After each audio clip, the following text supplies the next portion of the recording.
Whoa, whoa, whoa, hello! Welcome to the Gundam Explained show. I am your host, Adam. And joining me, as almost nearly always, and thankfully, is Steven the Midnight Hatter. What's up, man? Hey, how's it going? Hope you're doing well. Thank you for having me, as always. This is part of one of the best parts of my week, obviously. I know, I love it. Our back-to-back, chill and stream and talk, and had your show yesterday, obviously. So if anyone missed that, check that out. And something I forgot we had talked about it is that link for the giveaway. Oh yeah. Whenever you get a chance, grab it, throw it in the chat because I wanted to remember that. Because yeah, Steven Midnight Hatter channel hit 4,000. Thanks everyone that's been a part of that. Yeah, thank you. He's got a giveaway going on. Lindworm, badass P Bandai.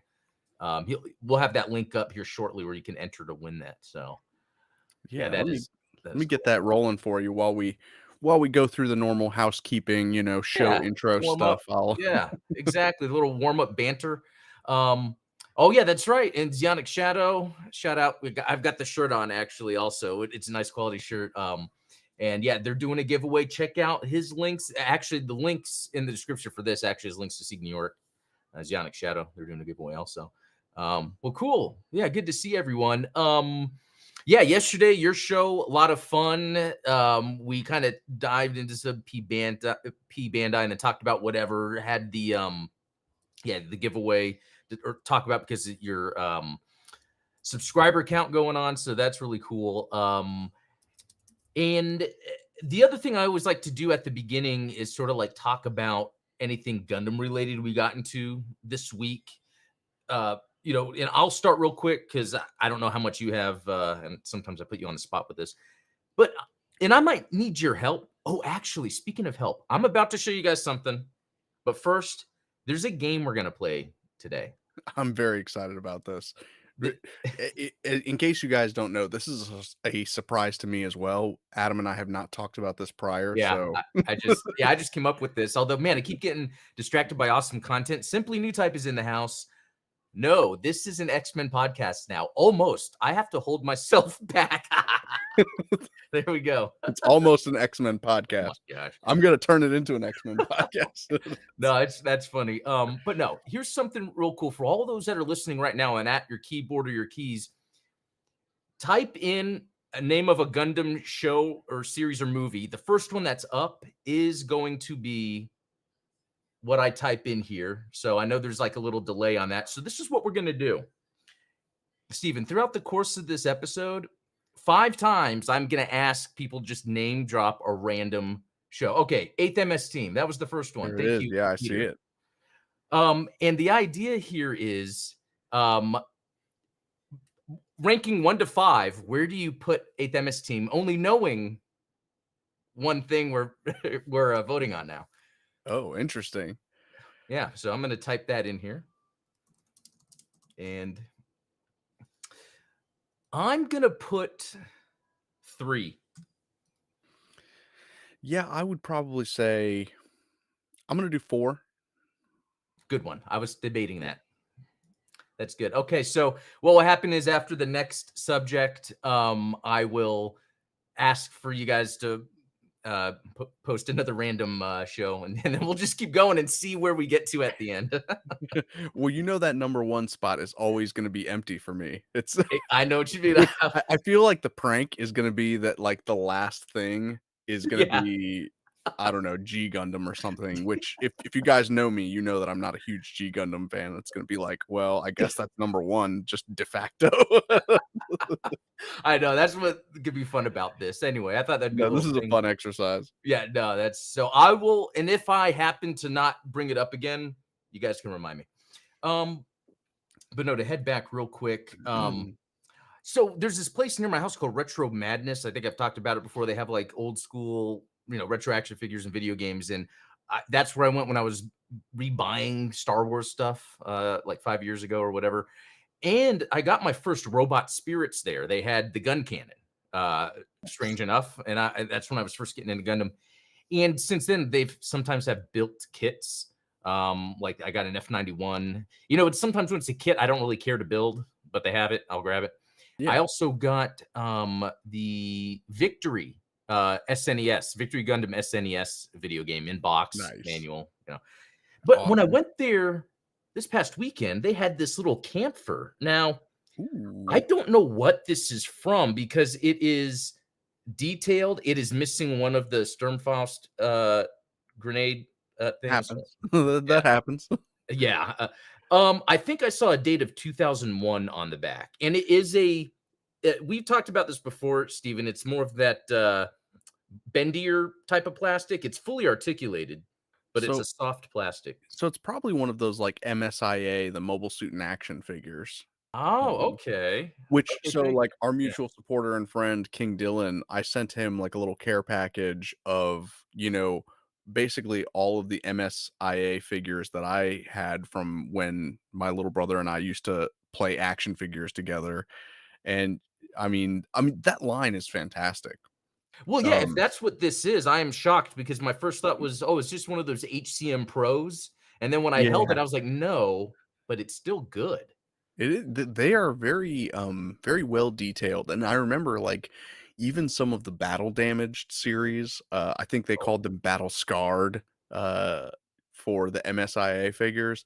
Those had, like, decals on them and, like, real Oh, type real tight markings and markings. Oh, things. sweet. Oh, it's Yeah, because so that this cool. actually has one, on the chest there, which is cool, which I Always always nice. appreciate, um, but it's cool to know that they have some with more. So, not saying that I'm gonna, like, totally jump into this line, but I'm always into, like, the smaller scaled stuff, but when they're, like, detailed and articulate, just so you can really build out a scene.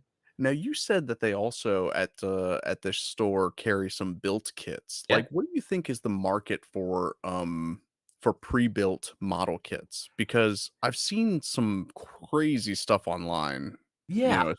So that's a good point. Like when I go online too, is it like a lot of times you'll see someone where they just did like something badass you've never seen before, and it's like, oh, I want that variant. But then there's also the type where they just build the kit, you Yeah, know. And when I go to Retro Madness, the place near me, it's usually just built, nothing special. They go for about 15, which I feel like is fair. that's Um, extremely fair. yeah, and, there's the hobby town near me has it where there's the glass cases that have people's figures they built. Usually, those are a little more detailed, and they're Yeah, for sale. It and that's the thing, like, so for me, I'll sometimes buy a kit if it's, like, a mobile suit I want and I don't feel like building, like, to be honest, they had a Marasai, okay. built, and I was like, "Oh, I don't have a Marasai, but I kind of want to build it though because it's a main Titan, sort of, And from and I'll be Zeta. honest, the Marasai is a fun build. Oh, okay, Like, cool. it Uh, it goes pretty quickly, it is one of those, like, dated HG kits huh. that, but it's great. Yeah. So did you follow that drama that happened a few weeks ago where the winner of I think it was, like, a regional, Gunpla Builders World Cup was trying to sell the winning model, and they Oh no. priced it at something like $28,000, and then he got so mad that no one wanted to buy this kit, and it's like, Uh, we're not talking about like a commission where someone said, "Hey, can you please make me this custom, whatever." And t fair credit to the builder, like, this was a phenomenal kit with tons of detail and stuff. Not something I'm particularly interested in. It was, like, kind of a very, abstract build, but, he was angry that no one wanted to pay almost 30 grand, almost pay for a down payment on a house yeah, for a model kit that was built, that it was him, it's like that's like an artistic expression, yeah, and I always get into this idea where it's like, how much is art worth, right? And it's always just art is worth whatever people are willing to pay for it. yeah, At the end of the day, some people are going to pay $500,000 for crayon on paper, but yeah. This is a good point because I do feel like there could be someone that says, "Yeah, that's worth that," and they yeah, would get it, and I think that's perfectly fine. But I think logically speaking, someone could pay $38,000 or however that much was and put themselves through an art course and learn how to create the best Gundam. But I, like, I w- uh, like the guy being mad is kind of crazy because I'd almost feel like, sure, I bet you could sell that, but that's a large amount. maybe a Right. couple hundred, or depending on if it was bigger or more elaborate, maybe a few hundred. Because I've seen some customs on eBay for 150 that are master grades that are tempting. It's like Yeah. where they actually convert it to maybe something that's not a master grade, it's only high grade, and it's like, 150, that's not bad. Yeah. Yeah, I think that it really does come down to what, like, art is, in the eye of the check writer? Oh, What yeah. Yeah. No. So, I mean, it's just a fascinating market to me because it's not something that's very clear cut and dry, and, as someone who builds and customizes Gunpla myself, it's like, if I pour 30 hours into something, what's my time worth? And but if it's something that I'm only doing for myself, I can't demand that someone else pay a certain amount of money because that's what I feel I'm worth. And I think that there's like a conflation of self-worth and the worth of your art that's created. Yep. And I think that that's where the hiccup is. Like it would feel like a personal insult if you spent like a week creating this wonderful piece of art, this amazing Gunpla, and someone says like, "Yeah, I'm gonna put like a $45 price tag on that." Then it's like, wow, you're not devaluing my Gunpla, you're devaluing me. And I think that we need to separate that. Like, Yeah, that's very interesting. sorry, I don't mean to go deep on like No. No, that's a good point, because that brings up a lot of things. Even, like, today, there was a time where because I have some shelves over here next to me, and I have some X-Men stuff there now, and as I was posing one of them, and I was looking at the pose, like, my mind went, "Adam, if who are you if some random guy wanted to see your poses and be like, well, that guy can express that well?" I was like, I have to dig deeper. I have, and actually, let me show what I did. Um, if it doesn't fall, um, this Oh is man. a Mezco Gambit, and I was just like, I got to think of something that's kind of dynamic, but I don't know. And it was fun to do. It was therapeutic. I was just sitting there on a call, just kind of doing that. But also, that also unlocked a memory. When I was younger, just down the street from me, it's crazy. I live next to like the first comic book shop I used to go to, and I had gone to a comic convention before that, and my dad would always take me. I'd just get a bunch of random comics I never read, but I would get these Star Wars comics. And did you know there was like those Marvel Star Wars in like the 70s? But Yeah. apparently are abundant, so they're not like rare or anything. And Right. I had a couple, and so I went to the comic shop. I'm like, "Hey, can I sell this to you?" Like, and I was maybe 9 or 10 or 11 probably. And he's like, "Do you know how much it's worth?" And he looks at it, and I could tell like he knew what I was trying to get at. And he's like, "Well, Yeah. it's only worth as much as someone's going to pay for it." And it took me a second, and I was like, "Wow!" And that my little brain like has always then thought that ever since then. It's like I thought I had something rare. It was an old Star Wars comic, but it Yeah. was really not worth anything because there's so many out there. If someone wanted it, they could get it. Um, Right. Even though it is artwork. Mhm. But a lot of times, the artwork that goes for a lot is when it's, like, just an exclusive, there's just one, someone just made that one. And you really never know what especially in comics, like that's a whole other, realm of collector's item where, you know, you never know what is going to be worth what until something happens that becomes worthwhile noting, right? So like the first appearance of Iron Man was in what Strange Adventures, like the Marvel Strange Adventures line. Oh, yeah. It wasn't even Yeah, like an not even Iron an Man Iron Man comic, but it comic, was yeah. like yeah, or like mystery, strange mysteries, something like that.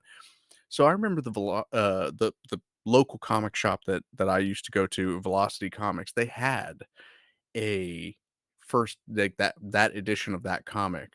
It wasn't very highly CGC rated, so it was around like $512 if I remember correctly, and this was like back in 2010. And I was looking at it, and at the time I was such a huge Iron Man fan. I was like, man, you know, I could sell one of my guitars and get that comic book. And I was Whoa. talking to the comic book store owner, Pat, and he was like, yeah, but you can't play that comic book. And ultimately, that one is not even really rated that highly. Like, you could get a better one. He's like, I put that price on there almost to discourage people from buying So it. he can actually kinda have it, but if someone really wanted it, he'd get some good money for it. Exactly. So, it's so interesting, and it goes back to what exactly what you said. It's worth whatever someone is willing to pay for it, which, And man, that has helped me in my Gundam collecting where there might be something that I know I could get cheaper, but when and it's like, to me, this is worth paying more for. I yeah, like for a lot of times the used cost signature robot spirits, for instance, those are a bit yeah. pricey just because it's the cost signature. But I really like those. Yeah, that's a neat one. And man, to even go further down that X-Men rabbit hole, that comic shop too that's down the street was where I bought my favorite Cyclops action figure back then. It was the first Jim Lee one, and he would light up and had a backpack that had a thing that went over for some reason. And then Yeah, there were a lot of weird gimmicks, yeah, in and yeah. there's a Kroger right where I am too, and that's where I got my, Iceman back in the day, the one that you put in the freezer. Yeah, I it's love that. I It's know, so that stuff is so so weird. awesome. Okay, real quick, chat, get your fingers ready. Someone name another, Gundam show or movie, because then we're gonna do this next one. Um, okay, someone said 0083, Ultronymous. All right. Alright, Um, where are you gonna put that one, Adam? oh god, I'm gonna put 4. What about you? I'll give this one a 3. Okay. I like Wait, 0083 more than 8th MS Team. That's yeah, I feel for me that could be interchangeable. I I yeah. I think. Okay, that's cool. I feel like you and I are both, slow playing this conservatively. No, yeah, yeah, and, I like some of the things that were said in there, like G Savior, shout out. Hey, I was wondering if G Savior was gonna drop, and I know exactly where I would put that one too, so Alright. Okay, we'll do this again here in a few minutes. So yeah, but you had something X-Men related you were just Y showing? Oh, yeah. So, I mean, we talked about this yesterday on my show because obviously with X-Men 97, X-Men's all the rage again, Yeah, which is I can't crazy. believe, yeah. So yeah, you and I talked a little bit about the Hero Clicks tabletop game. This Sentinel is actually missing his base. I think it's actually in the box behind me, but this is one of the Sentinel figures. It actually has you can swap the hands out, which was an interesting gimmick. But yeah, I mean, if you want, we've got plenty of visual aids to go around. And that's pretty neat because I didn't realize they made them that big, but the idea is holy macaroni. Yeah, we've got quite a few Yeah, show me just Marvel and DC characters in here. the size of a standard figure. I'm really curious. Oh yeah, so let's see if I can find a good example of a well, here we go. Here's a Captain America. This one's a unique figure because it's actually spread across two bases. Oh, And so do he's you got get like like a more little range or shield something like throw. that? Yeah, so it makes him a little easier to hit, but then he also has a little bit more range, things like that. Looks like I've got an Iron Man here. So that will be the size of like an average figure. I like that easy to store when you're done. Yeah. I like this. And then yeah, you and I were talking about like some of the sculpt quality on these. Like this is that Ben Riley Spider-Man. Yeah, Speaking of 90s cartoons, yeah. Um, Uh, oh, hey, here we go. This is perfect because you and I were just talking about this. You were showing off your Gambit pose. Well, ooh. here is what a Gambit sculpt. Oh, I okay. don't know if this maybe I need to like get my hand up so we can refocus it, but this is actually a pretty sweet figure because he is like kind of bounding off of a A sentinel sentinel hand? arm Oh, that's sick. and Oh, throwing 3 cards. I like that. And so when was the last time you bought one? How many years has it been? Is that like a 15-year thing? Probably about 2011. Oh, okay. Yeah. So, okay, that's almost, yeah, 15 years. Wow, I didn't realize how Right, yeah. but that is neat because, that went up pretty far then. Because in my mind, I'm thinking like late 90s, early 2000s, but oh, blur alert, by the way. You might wanna Oh, give yeah, your camera I a need to handy. get Yeah, the there you focus go. going. Although Yeah. I that was really crazy of me to refer to giving the camera a handy as a way to unblur it, but I said N it. Now, like you said, there is, like, there's certain value that's associated with certain things. So, like, for instance, this particular Wolverine figure is, kind of garbage when it comes to the actual gameplay of Yeah. HeroClix, but this one is unique because it's a special mold of him, like, in the hand uniform, like, when he was a Oh, ninja. no, that's sweet. Hey, do So, you have a Green Lantern? Ultronus is asking. uh, not only do I have Green Lanterns, let me see if I can pull this guy out. I was just looking at him a moment ago. Uh, I do have a Green Lantern in there. I have a couple of different ones, like, for the different Green Lanterns, but I also have one of the limited edition. There was a Yellow Lantern, and Oh, it was Green Lantern, but, like, you know how Superman has Bizarro? This was, oh like, yeah. Yellow Lantern. It was like Hal Jordan, and he's, like, shooting himself in the face with the yellow light. Oh wow, that's yeah. I did look up online, and some of those are pretty interesting. But that's the thing; these things are like a few bucks, maybe up to $10 each on eBay. It seemed like a lot had been produced when we're talking about rarity here. Like Yeah. these are things that I think could easily be got. Oh, here we go. So we've got a couple of Yellow Lanterns here. This one is so this is that Bizarro Yellow Lantern. Let's see if we can get him to focus in. And then we've also got Scarecrow, the Batman villain, Oh, that's as pretty a neat. Yellow Lantern. Interesting, huh? Yeah, I think just because of how cheap they are and how easily I can store them, it's not like something is going to be taking a root. I think I'm going to get into this. I It feel seems pretty so cool. bad. I'm like, I need to write an apology note to your wife and kids. Like, I'm sorry that I got Adam hooked on another thing that he's gonna be Well, collecting. it's more because I could see that it's something my youngest really likes too, because the Gundam never clicked with him.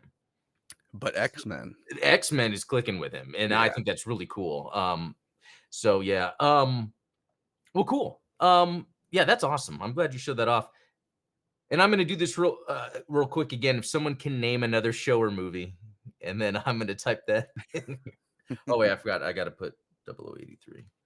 But Um, yeah, to be perfectly honest, I haven't been keeping up with, X-Men '97 as closely as, like, you and Kyle have, so ah, yeah. When you get a time to, I think it helps because also like when I wake up in the morning, I'm usually the first one up, and on Wednesdays, my youngest is like, "Yeah, wake me up too," and then we go watch it. oh, Yeah, that's so it's pretty cool. I love that. And even the days like this morning when there's not a new episode, we're watching the old ones. And I'm Nice. actually shocked how good the old ones are. Like even more so than I was. But anyway, we've got Thunderbolt next Ooh, Thunderbolt. Um, because I don't know what's gonna happen. I'm gonna put two. you know what? I'm gonna go reverse on that. I'm gonna go 5. Cool. I can't wait to see what happens. Yeah, this is Okay. fun. Okay. Actually, yeah, let me go back to my screen share real quick.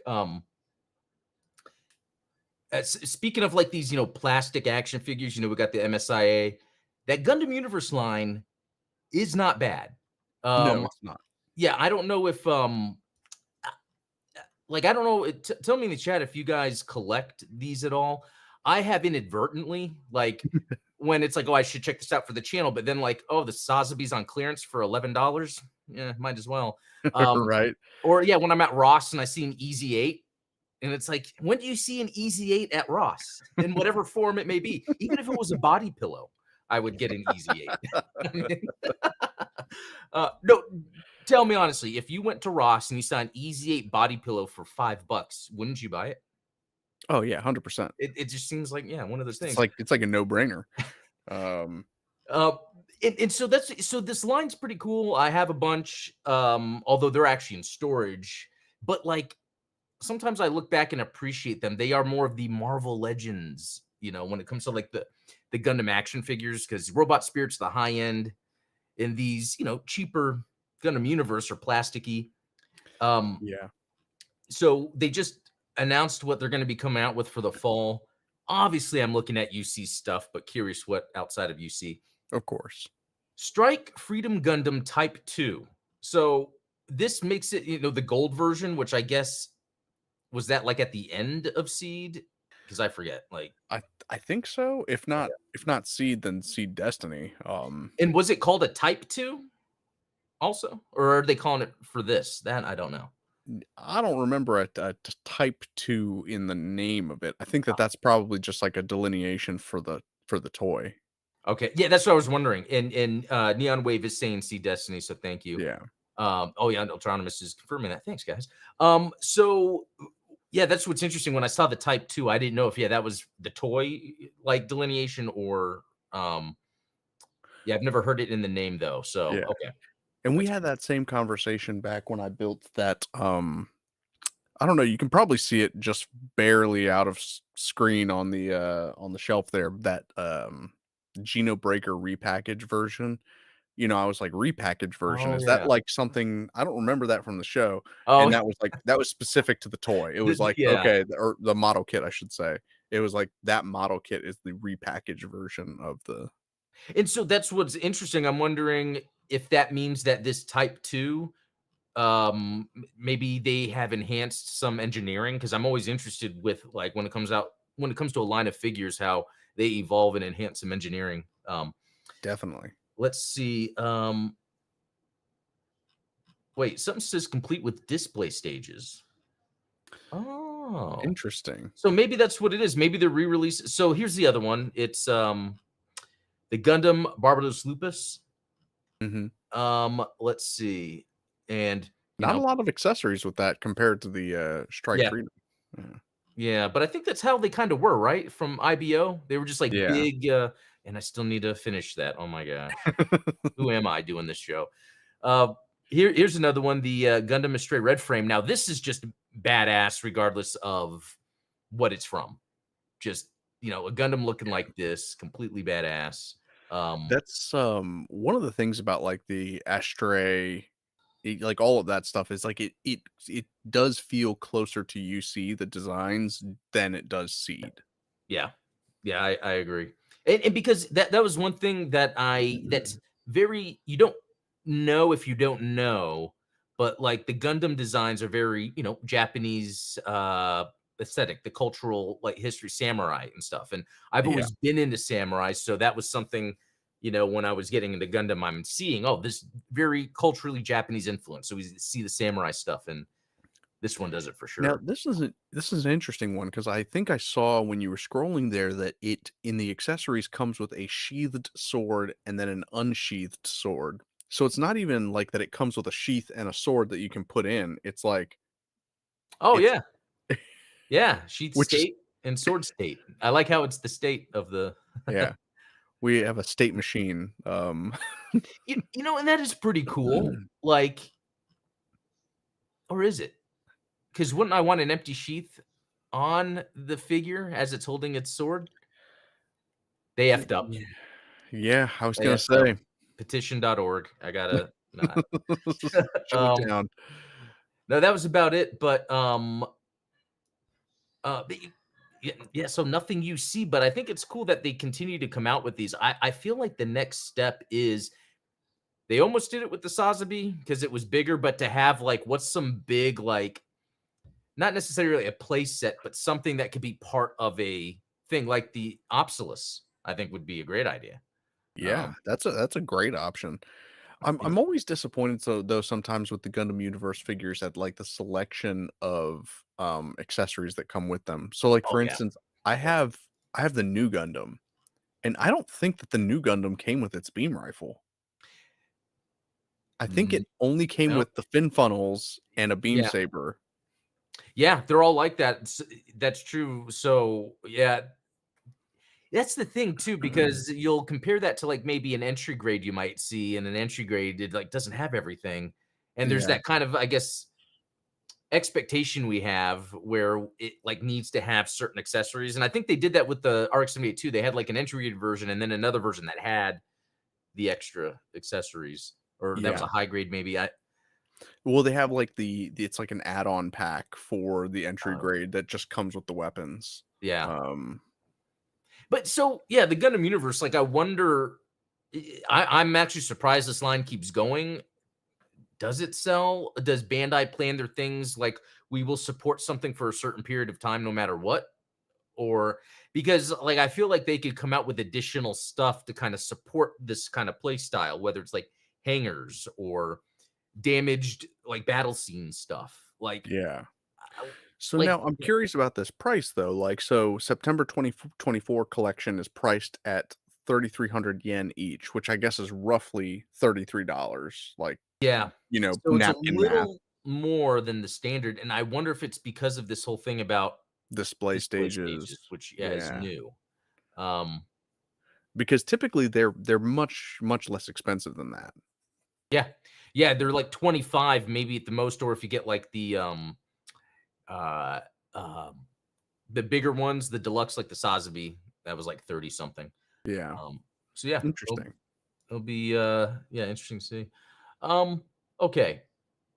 Next thing that I didn't notice, we were talking about P Bandai yesterday, Yeah. but they actually have Amuro's DJ or DJ. We don't have Talos here to help. There you go. Yeah. But like I would get this because it's Amuro's, you know? Um, But isn't every DJ an Amuro DJ? Like, was there another DJ pilot that I don't know about? well, I think it's because in Moon, this is like the Moon Gundam special Amuro version. Like it even says Gotcha. Amuro Rage, but I see what you're saying because he piloted Yeah, in in Zeta Zeta. and everything.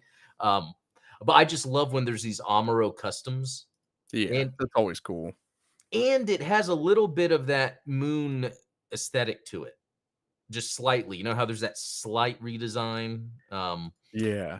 And then that beam rifle. I don't know much about this beam rifle, but it looks like a Zeta beam rifle, you Yeah, know? it does look like the Hyper Mega Launcher from the Hyper Zeta. mega launcher. Thank you. There's so many ways you can call a giant gun. I Right. no yeah, that, okay, so maybe let's look at that because I brought up the Wikipedia just in case, Always nice, or the Gundam yes. so one, the colors are different. So this has more of a pinkish red, I guess, Yeah. whereas the one on the wiki is like an orange. Um, I kinda like the orange, to be honest. Um, let's see. That So shield the is pretty sweet looking. oh, it's That, like yeah, because it's almost Xeon-like. yeah. Wait, let's look at this and see. Okay, it does have it too, because it's like holding the Yeah, it's kind of, like, oh, wait, folded is up, it? but yeah, it is there. Is it there? Actually, it might not be, Oh. because it's like the shoulder part is there. Yeah, like the spikes that come off the shoulder. Yeah, but not the and then there's a shield on the other side. So you know what? I don't even know how accurate this is. Pre-ordered canceled. No, I'm joking. But it's no, but still, let's I wanted to look at some of the lore behind this. So developed Sure. from the 008 DJ, the 008R Rick DJ is a high performance space use mobile suit assigned by the top brass of the newly formed elite unit, Londo Bell, for Amuro Ray. Um, what is it? This is because the main mobile suit currently used by the Earth Federation forces, and currently this is in around 89, I guess. So I Yeah. guess what right before all the Char's counterattack nonsense. Because I guess the GM3 was the main Earth Federation suit at that time. Yeah, they probably didn't even have, like, Jagans yet. Right. Right. Okay. So it okay, has stuff on it for better space use. Additionally, a pair of binders are Yeah, the added to the Riftius. back. Um, okay. Yeah, it's that's pretty cool. Yeah, I'm actually now disappointed that the colors don't match, but there's got to be a reason for that. Um, I do think that the wing binders on the back of the robot spirits look more accurate than what was in the concept art because these they look exactly like what you see on the back of the Rick Diaz, which is what the lore says. Like, they adapted those wing binders from the Rick Diaz, but then like this image, that does not look like a Rick Diaz from behind, I should say. interesting. Yeah. Um, that is interesting. I'm gonna have to look more into that, unless Simply New Type makes a video explaining that. Um, Very well could. Indeed. Yeah, GM Command has very Jagan-like features. Yeah, I love the evolution of those during that period. Hmm. Um, yeah. So I'm gonna do a little bit more research before I buy this to really see how accurate it is. Because I love the cost signature stuff, especially if it's like an Amuro, Yeah. original. It's interesting to think about Amuro in that time of Yeah. UC where it's like between Zeta and Char's counterattack, like, yeah, I mean, what would he be contributing to and like what mobile suit would he be piloting? Like, even if he was part of Londo Bell, theoretically speaking, they probably had Zeta pluses that he could have used from, Sentinel, like, from 0088. Like they had the Zeta plus. Um, Yeah, so I wonder, is it more of where then Londo Bell is kind of like, all right, if anything happens, we have Londo Bell that knows how to fight back, and then Amuro just helps out whenever, like, I, and that's the thing. So that in the UC Engage, remember there was that animation that they added, and I yeah, wonder if that is related to this release, to kind of coincide with that. But I want to get more. Like this is the thing. Like I think with Star Wars fans think about Luke Skywalker after the original. It's like, yeah, what more? Like this is at his prime. What is he doing? We didn't right. really after Return of the Jedi. There would be so many cool Luke Skywalker stories to tell that they never did. Luckily, Mandalorian, had that scene at the end of which I think is the best way to showcase. Okay, if we were to see Luke right now, this is what you guys wanted to see, and that's like, yeah, I Yeah, would rather have more story to it, but okay. Um, so I feel the same way with Amuro. Like, even though I loved the best sequel of all time, Zeta, and how it set up its characters, it really flipped the world on its head. And we got Amuro. I want to see some more Amuro, especially something that really makes what can they do that further informs Char's counterattack to maybe be more interesting or engaging. Um, yeah, for sure. because I feel like there's a disconnect between what happens in Zeta with Amuro and then when we see him in Char's counterattack. Like there is a whole other movie we didn't see with Char. I mean, it could be Char and Amuro still talking, where maybe they're still like friends, and then something happens, like they get another. Hayato comes around, and then Amuro's like, "He's my friend now." No, I don't know. I mean, like, honestly, I'm almost more interested in seeing Char, interested in seeing Amuro's development between 0087 and 0093 because it's like, Char was kind of already on that trajectory to go to begin with, but like Amuro, he goes from being under house arrest to then joining, Karaba and like this renegade group that is kind of undermining what the Earth Federation is doing. And then all of a Yeah. sudden they're like, let's form this Londo Bell unit and we're gonna put our ace pilot Amuro Ray. Like it seems so counterintuitive to what the Federation was all about at Dude, that time. I am so glad you said that because that is a part that I'd never really come to terms with because it seems like when the Earth Federation has like nefarious plans in play, like there's still Londo Bell, but does that mean Londo Bell is really the boss of Earth Federation? No, but Yeah. it's almost like they were able to keep the Earth Federation in check, but people trusted. It's almost like to the bad guys of the Earth Federation government, you couldn't mess with Londo Bell. Yeah. You know, It, so do you get what I'm saying? Is that what you're saying too? Yeah, they're almost Yeah. like the public face of the Federation that can kind of like sell that idea like, "Oh no, of course we're not, doing anything corrupt or manipulating anything." It's like, "No, we have Londo Bell. They are our Right. checks and balances. And look, we're even going to put Amuro Ray and Bright Noah, these guys that have been fighting against us for the last 2-3 years, you know, in charge of them." So then And I know that there was, like, the big payoff, right? Like Amuro donated all that money to the Federation in order to create Londo Bell, but I don't think that that's I mean, they could have just taken that money and run with it, and what would he have done? Like yeah, and so that's what I find interesting, and the only thing that I've thought because I think this is a really good topic that hasn't been covered a lot, and I'd actually like to hear what, Kyle has to say about this, but it Yeah, because, yeah, they coulda just ran with it's like almost they're scared. Well, they changed the tide of war potentially, not knowing what, Char was doing behind the scenes, killing all of his siblings, but or the zombie siblings, but yeah, the it's like, oh, it's a white base crew new type. So does that mean Bright's always going to be leading an elite team no matter what? Of people that have these abilities. Yeah. And it wasn't it Unicorn 2 where Londo Bell then, like, defied what the Federation was trying to do, and they were, like, fighting back, and then that's, like even that's crazy. Yeah, it's pretty wild to think about, like, you know, come unicorn time, it's almost like you have these individual ships that are almost autonomous of each other, like the Nail Argama, the Rockeye Loom, and I guess they call it the General Revel, but it's a Dogos Gear class battleship. Each of those three Federation ships represented like three different goals from the Federation. Like one of them was Londo Bell, one of them was Federation, and one of them was almost associated with more like the Vist Foundation. Very But, good points because by that time, with less and less pressure from a larger, the Xeon, what it could have been of the Principality of Xeon, we get like then it's like almost like another power vacuum where then you just get little like and it's almost like what happened with the Titans and AU. Then you get these yeah, groups that can then just kind of form and do things. And not only that, but in a narrative, you have narrative where parts of some corporations, you got Luo and Co. also, and then you have like the sleeves, even though there's but they're working with the Federation sometimes. So yeah, that's very interesting. After Char's counterattack, it really gets to the point where it's not about Earth Federation versus even remnants anymore. It's like groups of people with yeah. power and money and weapons.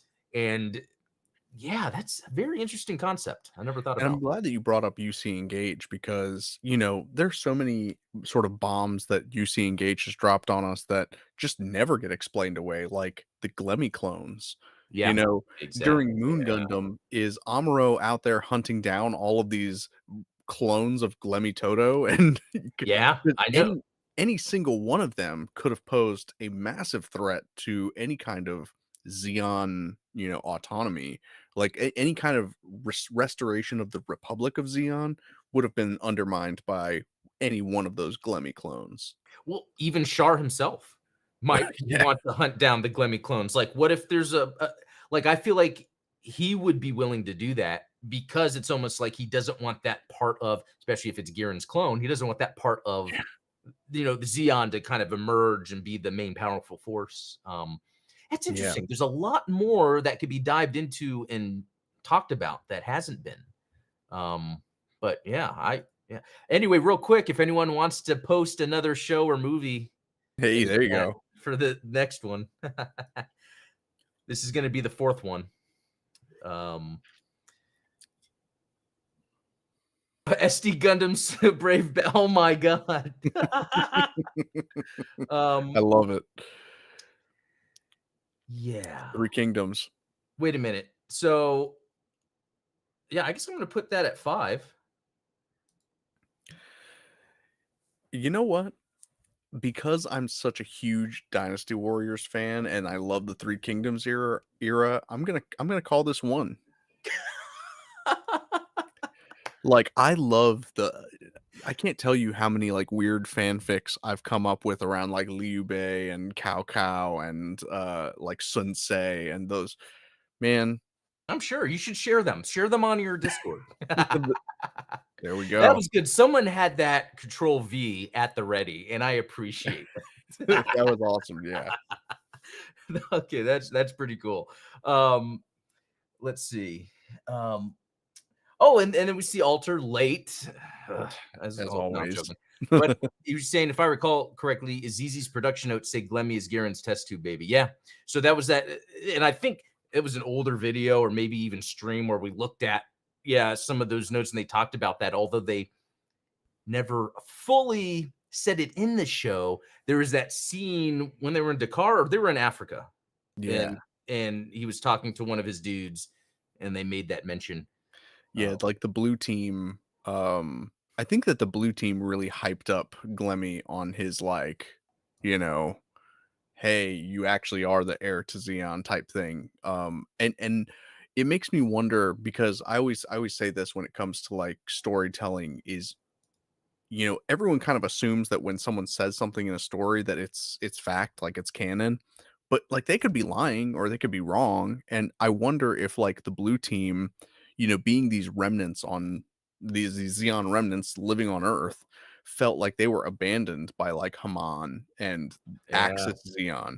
And so if they had access to someone that had the resources that Glemmy did, I would lie to him and say, like, "Hey, you do realize, like, you're doing the bidding of this lady who does not have your best interest at heart, and you should be running Z." Like, Yeah, I that's would totally hype him up and make him go take her down. Like, I'm glad you brought that up because yet again, I've noticed lately when I watch stories, I will see something and be like, "Oh, that's something Steven has brought up to me." Yeah, the lying, where you don't know if the character is lying to you in the show or not because last X-Men episode, I was watching this breakdown and they were showing scenes where yes, this character is actually lying. yeah, And it's like you don't really know, but the guy was able to refer to the comics and be like, "Well, this is what happens in the comics." So and I was like, "Oh, that's interesting." And yeah, I like when that happens because I think that makes a story more dynamic, almost like you're on the ride and don't know what yeah. to expect. Yes, I really like that. Yeah, I Okay, saw there was a tweet thread going around, and like I haven't been kind of watching the Fallout show at all. I'm not oh really into like post-apocalyptic stories in general, yeah, but there's obviously like debates about lore and things like that, and they were like, well, Todd Howard said that this is what happens and blah blah blah, and I was like, that is such a terrible way to tell a story to me. Like when you have to explain things either as like the creator said so in an interview oh or, yeah. like maybe there's a Fortnite tie-in. I don't that Yeah, because I feel like that's the point of that is then almost like being up for interpretation. Like it's purposely supposed to keep you in that dynamic state of what is going yeah. on. And that's not to say that I'm against the idea of contradictions within a story because I think that that's where kind of the pay dirt of arguing about these things comes from. Like, Yeah, back in the day I used to argue with people all the time about like, well, who would win in a fight, Iron Man or Captain America? How boring would it be if Stan Lee, rest in peace, if Stan Lee came out and said, "Yeah, Captain America would beat Iron Man 100% of the time." It's like, "Well, but you didn't tell the story, like, you didn't write that, you're just yeah. saying that." Like, it's you Make it rob compelling of everyone of why, the and even after seeing it happen, maybe that would be open up to be like, well, if this happened, maybe then he would have won. yeah, Yeah. yeah, Yeah, because I like that scene, like, in I think it's the Civil War movie when just mhm, how they filmed those 2 badasses having to fight each other, like, yeah, that really felt like it. Even because it's almost like it was less about who was most powerful and more about their morals emerging as they are emerging with their violence, it's like, yeah, uh, and I love that. Yeah, yeah, that was and you don't feel like one side is necessarily, like they're equally matched. A lot of times when you're watching like a superhero movie or really any action movie, you can always tell that like the good guy is slightly the underdog and like the bad guy is slightly more powerful. But when you take two good guys and you pit them against each other, you know that they're both like it's like equals. Yeah. Yeah, that's good stuff. That's what I mean, I even think it's done well in Gundam with Char and Amuro. Yeah. Um, Agreed. but you brought up something real quick when you the post-apocalyptic thing, like, I think it's a cool idea if it's used right. Like when I first saw the Mad Max movies, like that's cool. Yeah. Um, but Or here's the Gundam hot X take. Oh, what's that? or Gundam X. Like, Oh, yeah. You know what? That's done well because it's almost like using that as a theme for something we already know. yeah. And yeah, but here's something, I don't know if this is a hot take, but the one thing I don't like about Breath of the Wild is that it's post-apocalyptic, and I Hmm. think it's because that's the easiest way to design that game. Or is that a wrong assumption? I think that someone said this. Was it you? I feel like I was oh Oh, man, I'm having one of those weird deja vu moments where like I we've feel like talked about this. someone recently said, "I don't like post-apocalyptic stories because it feels like an easy way out to not have Yeah. as many NPCs around." Did you That say might have that? been me because I remember us talking about that, yeah. I think it was on your Blue Cast. So Oh, guys, okay. if you're not watching Oh, that's over right. on Blue Gamer, every weekday morning at 9 Eight Eastern, yeah. like Adam does like 20-30 minute stream just talking about gaming news, which is awesome. So Thank check you, that out. because yeah, I've been meaning to mention it now that I've kept it up for 2 weeks. Shout out to Atronomous. He was on Yeah. today, in chat. But anyway, So yeah, yeah, I think that that was something that you brought up was yeah. like, yeah, it does feel like a conceit that is done for gaming purposes where it's like, yeah, we just don't want to have NPCs everywhere. Like, and so how do you avoid that? Well, Yeah. it's post-apocalyptic. Everyone's dead, so we don't have to worry about it. We can have vast swaths of unpopulated land. Yeah, and I again, I don't know if it's true, but it almost seems like it because there's and I can't think. I would say there's so many games, but I really can't think of. Although, like even in Dragon's Dogma, when you go out and traveling, a lot of the places were destroyed by dragons. Yeah. Like even though there's a lot of NPCs in Dragon's Dogma. Well, and someone I was watching a game dev tutorial about like, enemy AI, and they were like, there's a reason that most people, when they're programming their first video game, they make a zombie game. And it's because that is the Mm. easiest AI to do. You just design it to chase the player and eat them. Like there's no nuance, there's no goal orientation. Everything is like the most basic. I run to the player, I eat him. Like that's it. And and when you're first designing a game, yeah, that's very simple. Same thing with like, if you're going to have like a post-apocalyptic world so that you don't have to have that many characters, you kind of simplify your project. But for something that's like supposed to be a triple A or quadruple A game, you would want like dynamic AI. You want things that like kind of push the boundaries of what you're expecting. Like Yeah, I would like triple A zombie games to me are I would never play one yeah. anymore. My favorite zombie game is a double A game. It's the Sniper Elite or what the Zombie Army games. Yeah, Add more jankier, but it's all about headshots. You take them out. Like it does the thing. If it's zombies, make it like zombies. there you And go. you know what? Reminded me of the other game. It's a game I like, Division and Division 2. Great Yeah, combat, but they make up a type of post-apocalyptic setting because there was a virus. Now you right, and it's like there's zones you can't be in too long. That doesn't happen that often, but it really doesn't affect the overall game other than less NPCs around. It right. gives a reason to explore that urban environment and shoot up stuff. There you go. And real quick, if someone wants to post the final and last show or movie, and then we're gonna rate this and then see Oh, man. maybe try to defend our mistakes. There you go. Oh, did someone really come in with G Savior? Ultronus dropped to G Savior. Yeah, G Savior. Oh, and I have to put that Three Kingdoms one in here real quick. But Oh, yeah. dude, I think that worked out for me. What about you? Yeah, What- mine would be 2 for G Savior, which I was kind of planning on putting G Savior at 2 anyway. Oh, I love it. No, that was fun. I saw this on another podcast, although they had it where someone like auto-populated, like, and they did the whole thing then. Because I was like, everyone type in 5, and then if we go in order and we see it, then it's like, well, that removes the purpose. So I had to get creative. Right. Um, I like but the way you did it. yeah, no, this was cool. So if we were to look at our list here, the funny one is, let's say Thunderbolt and Three Kingdoms. Yeah, luckily I had a 5 available because I've never seen it. It's SD based. I don't, you know, What's funny is, like, I'm not a huge fan of, like, the SD, Three Kingdoms customs. Like, I think it's if I remember correctly, it's the Wing Gundam is Cao Cao, Liu Bei is, like, the Unicorn Gundam, and there's, like yeah, there's designated customs of those Dynasty Warriors characters slash historical figures.